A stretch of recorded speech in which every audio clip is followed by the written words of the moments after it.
You're watching Drevonia Gaming. Enjoy the video. Hey guys and gals, Never here from Drevonia Gaming. It's Subby Mount, Twitter, the Gaming Dragon. Today I'm coming back at you with a Let's Play episode of Soulcreek. This time we're going to be looking at the Whispers of Carmine.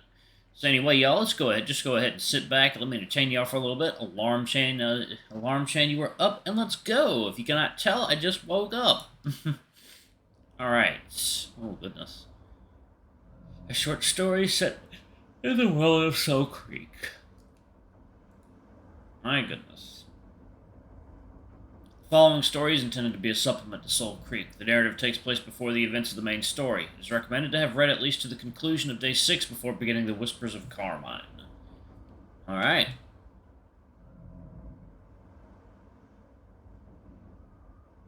Breathe. It hurt to watch. I felt his pain and ached to console him, but affection would ruin his progress. The boy of 7 sat in his lotus position, eyes glued shut, body racked with tension. There was a flash of agitated teeth. Bring your mind back. Focus. Just breathe. In and out. I loved the boy more than he could fathom. I willed his childish trauma gone every day, but they were his alone to banish. I could only guide him. Listen to the wind. It sings for you. Around us the Arctic forest was tranquil. Snow gently feathered his fur. A calm breeze endeavored to soothe him to no avail. I watched his fists clench and his chest rumble in stress. He'd been shown so little patience and compassion in his short life. How could he be expected to master those same virtues? There may have been no cure for his temper, but I'd still try. He was my responsibility. Despite the peaceful forest clearing, the calming snow he loved so much, and all my instruction, the boy broke his trance abruptly. I flinched, heartbroken, as he smashed his fist into the ground repeatedly. Enough! I intercepted his paw, clenching it tightly. He fought me for a moment, then snarled and avoided my eye. His resentment was palpable. I finally gave in and rubbed his ears with as much compassion as I could muster. This is our path. We have a duty to perform, I explained. It was your home once. You'll find the strength to face them again. I cupped the boy's cheek and turned him to face me, offering a comforting smile. Come, Loken. You know at least Drevonia will be pleased to see you. His tail flicked. I pulled him to his feet and clasped him around the shoulder. I'd gotten far too familiar with him over the years. His need for compassion had awoken something similar within me. I only hoped that my guidance so far would be enough to keep him grounded, if only for the brief hour we'd been at the village of his birth.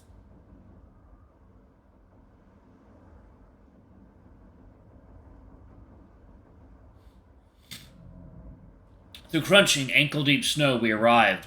The Draconi village was as industrious as I remember it, even sealed with ice and snow. It wasn't as impressive as the Riptide clan, but still something of a haven. Loken remained glued to my side, silently seething at every sight and sound. I was afforded many strange stares. It was odd enough to see a black runner among the clans, let alone a biped of my breed. Wolves were rare enough alone, and Arctic wolves were close to legendary. They should have been familiar with Loken. He grew up here with a wide reputation, yet none stopped to greet him. Okay. I patted the husky's shoulder, drawing him closer. He whined like a melancholy beast. 1 second, y'all. I sharply whistled, making him jump. None of that, little one. Words or silence. He hated me for that rule, but he could speak. He wanted to learn. I needed to stay firm. We crossed the streets swiftly. The hall was a monstrous building, arrogant in its design and weighed down by snow. Pulling my hood down, I grasped iron handles and pushed the heavy oaken doors forward. They groaned in the effort. Loken snuck beneath my arms to enter into the warmth.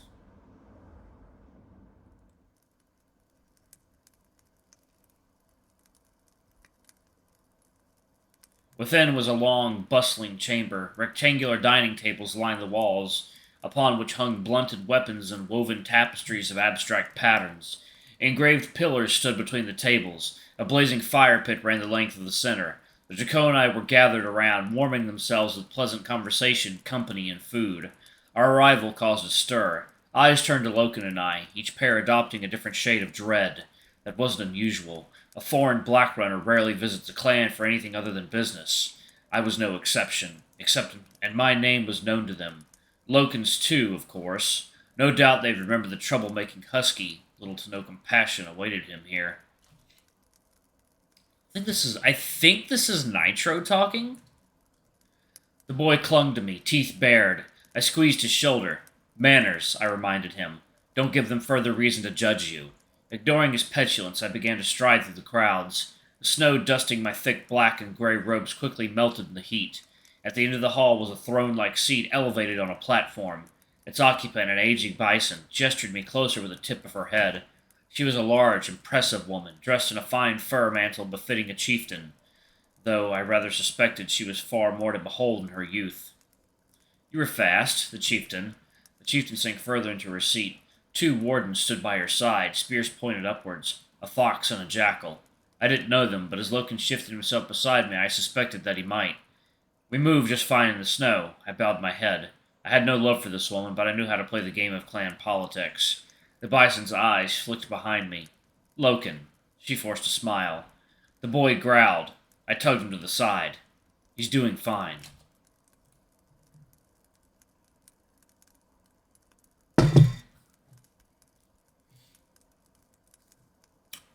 You speak for him. I do, the chieftain tutted. No different. Before Loken could even snarl, I bared my own teeth. He is mine, I declared. You'll earn his respect. The 2 wardens glanced at their chief. Goyen only rolled her eyes, merely hoping for a fonder greeting. It's been 3 years. I folded my arms. And we don't intend to make it longer. To business? It must have been a long trip from Riptide. Drink? Food? Spare us. Business. The messenger said it was urgent. Goyen just shook her hand at me. It wasn't me who asked for you. Then why are you talking? I resist the urge to grumble. First Guardian! Goyen barked loudly to the side. There was a pause, a shuffling of booted footsteps behind her throne, before a figure emerged. At my side, my acolytes swelled happily and abandoned me to rush at them, tail-flailing madly. Drevonia, I exclaimed, smiling. The saber-toothed tiger quickly acknowledged me with a sharp nod, but made a point of giving Loken her undivided attention first. There he is, she beamed, tussling him against her thigh and thoroughly petting his head, much to the boy's delight. It's so good to see you. You've been missed. I stepped back, enjoying the moment. Loken needed this, more than anything. I glanced at Goyen, whose lip was curled in distaste. Drevonia's shameless affection for Loken felt like a welcome defiance. You've been behaving, Drevonia offered Loken a stern glare. The boy made a gesture with his paws, one I'd curiously never seen before. Good boy. I'm proud of you.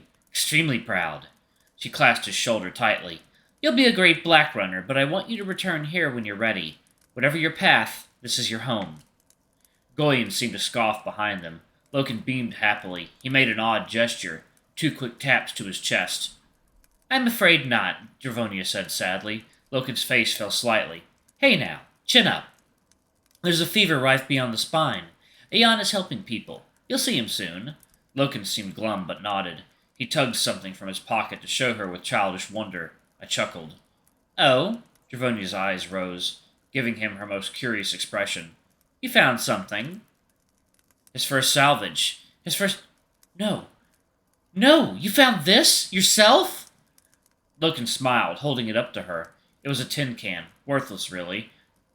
Drevonia played her part beautifully and beamed at me in shock. Already finding his own salvage? Loken, I'm amazed! I'm proud of you. I know you'll find so much more. The moment became too much for Goyen's pride.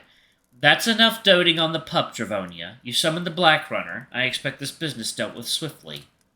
Drevonia bowed her head sharply to Goyen. Come on, Loken. Your mentor and I have business to discuss.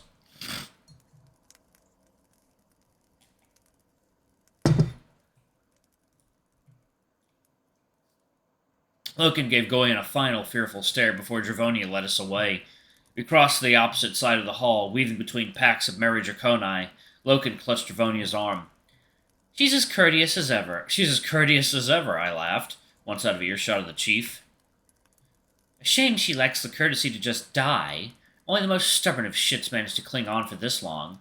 Who'd replace her? Drevonia blinked at me. It's good to see you again, Aya.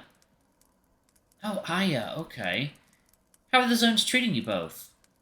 Okay, I guess I'm going to do a female voice. We came to a stop at an empty table secluded from the raucous crowds. I sat opposite Drevonia while Loken perched next to her. Ashlanders are settled. There's a war going on. Tell me how I can help. I shook my head. It'll work itself out. A Draconi arrived, offering a mug of ale to us. Drevonia took one. I politely declined. Loken frowned, then glanced at me for permission. Go ahead, I smiled. He nervously took a mug, setting it down and poking his snout inside to sniff. I turned back to Drevonia. About time you made first guardian. It's a formality, Drevonia shrugged. No one else is willing to wipe our chieftain's ass. I knew Drevonia better than that.